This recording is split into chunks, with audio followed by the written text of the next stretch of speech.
Before Hitler, before Stalin, there was King Leopold II, a monarch who never set foot in the land he claimed, yet whose reign of terror led to the deaths of over 10 million Africans.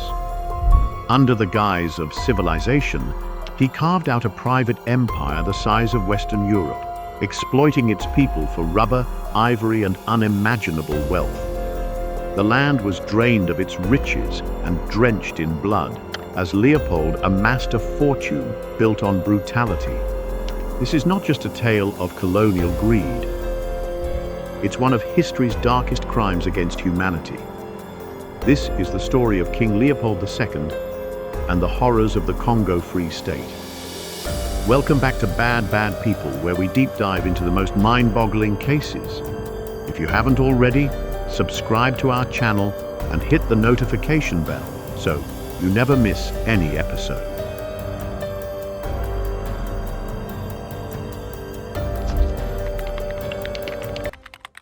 In 1865, Leopold II became King of Belgium, a small constitutional monarchy with little military strength and no colonies.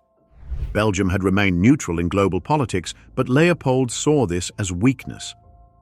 He believed that true power came through empire. Obsessed with expansion, he wasn't looking to build one for his country. He wanted it for himself. Leopold understood that direct conquest wouldn't be possible through the Belgian government.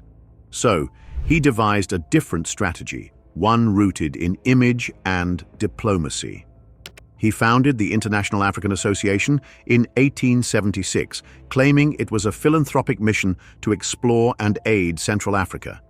He portrayed himself as a benefactor, concerned with ending the slave trade and uplifting African people. But, behind the curtain, he was planning a private colonial enterprise. He sent agents, like Henry Morton Stanley, the famed explorer, to the Congo Basin under false humanitarian pretenses. His operative, Henry Morton Stanley, the great explorer, though blood-stained explorer, has signed treaties with 450 different settlements. Using treaties, often signed under coercion or misunderstanding, Leopold secured land rights from hundreds of local leaders. By 1885, he convinced European powers at the Berlin Conference to recognize his control over the Congo Free State. It wasn't Belgium's colony. It was his. Personally owned, privately controlled. And it would become one of the most brutal regimes in modern history.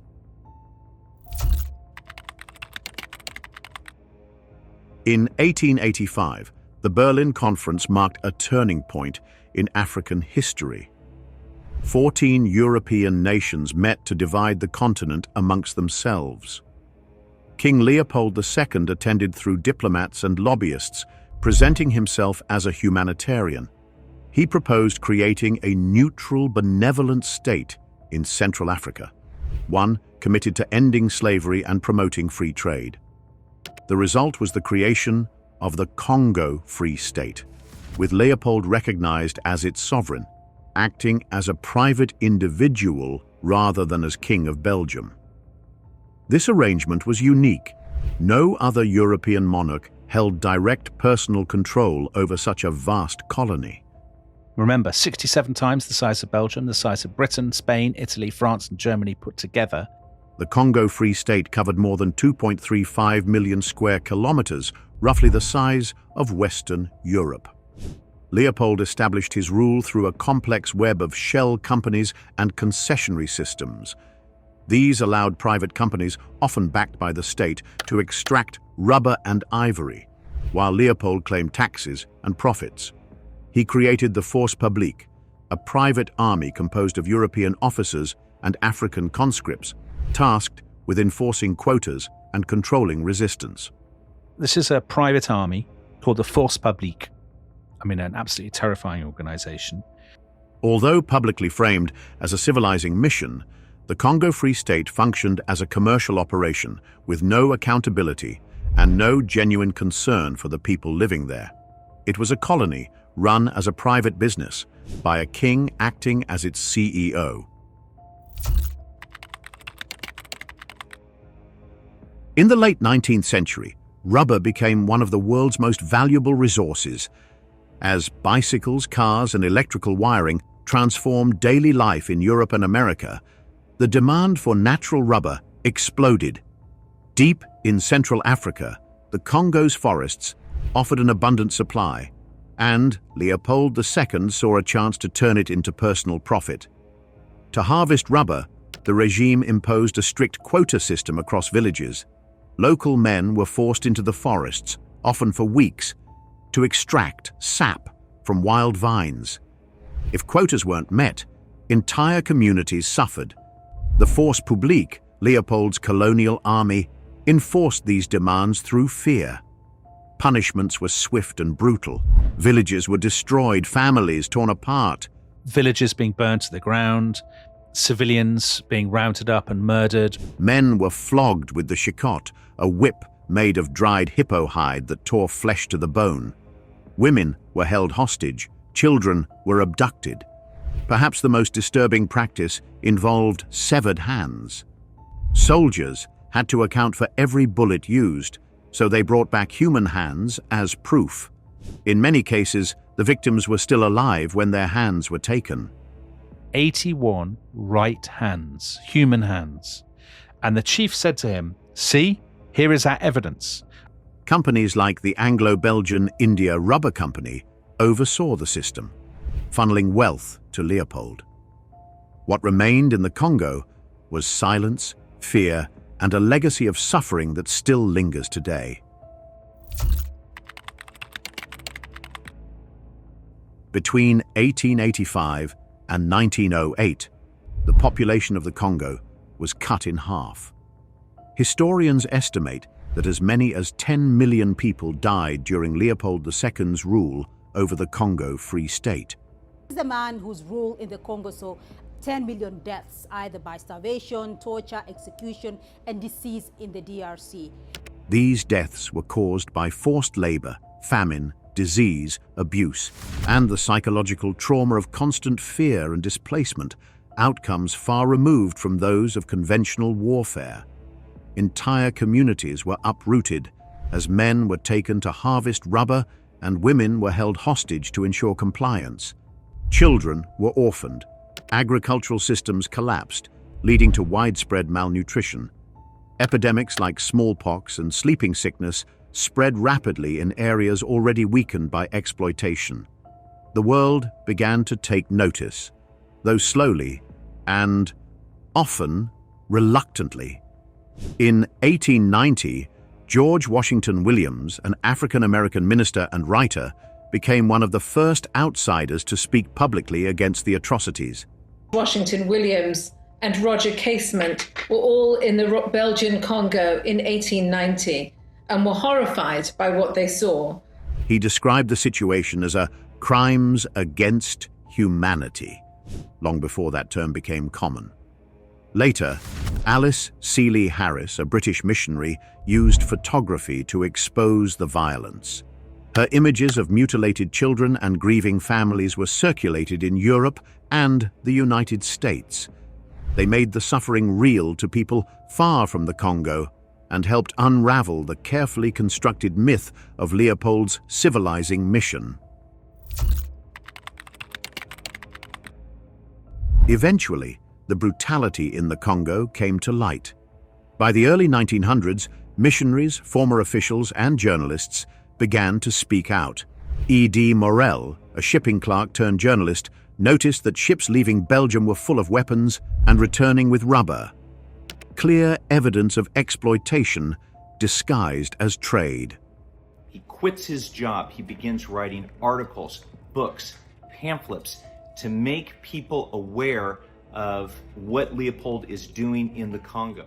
He launched a relentless campaign in Europe supported by Roger Casement, the British consul who traveled to the Congo in 1903 and documented hundreds of witness testimonies in his official report. The two men co-founded the Congo Reform Association, which became the most significant human rights movement of its time. Public pressure grew. In Britain, members of parliament demanded change. In the United States, President Theodore Roosevelt expressed concern. In Belgium, opposition in parliament intensified. Under mounting international outrage, Leopold II surrendered control of the Congo in 1908. But the transfer was a calculated political move, presented under the guise of humanitarian intent.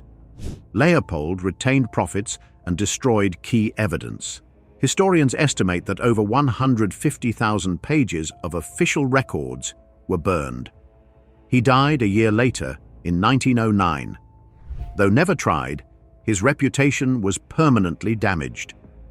As his funeral procession passed through Brussels, many citizens turned their backs, a silent rejection of a king who ruled with violence and lies. The end of Leopold II's brutal grip in 1908 did not bring an end to the suffering. The Belgian state took control, renaming it the Belgian Congo, but the system remained extractive.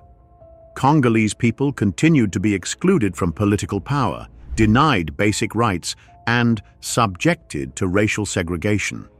By 1958, fewer than 20 Congolese held university degrees in a colony of millions. When independence finally came in 1960, the country was unprepared. Belgium failed to invest in leadership or self-governance. Patrice Lumumba, Congo's first elected prime minister, was in office only a few months before being deposed and later assassinated, his death backed by Belgian authorities and the CIA. A single tooth is all that is believed to remain of Patrice Lumumba after his assassination in 1961.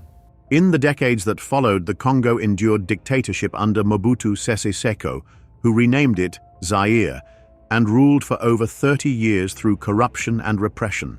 After his fall in the 1990s, the country plunged into civil war, drawing in neighboring nations. Millions died in conflicts tied to control over mineral-rich regions. Today, the Democratic Republic of the Congo remains one of the most resource-rich countries in the world, yet much of its population lives in poverty. Meanwhile, statues of Leopold still stand in parts of Belgium, symbolizing a past that remains unresolved and a legacy that continues to shape the present.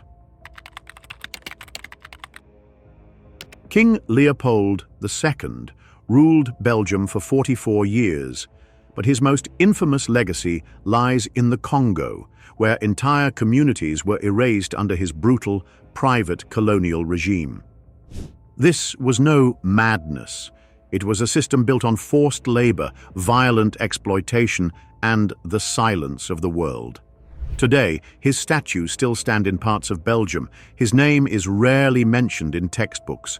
But in the Congo, the memory remains, in families, in oral histories, and the scars left behind. We must remember what others tried to erase. Subscribe to bad people. Because history's darkest stories weren't always hidden. Sometimes they wore crowns and had monuments erected in their honor. Don't forget to like, share, and subscribe for more untold stories from the shadows of history. Drop a comment. What other stories do you think history has buried?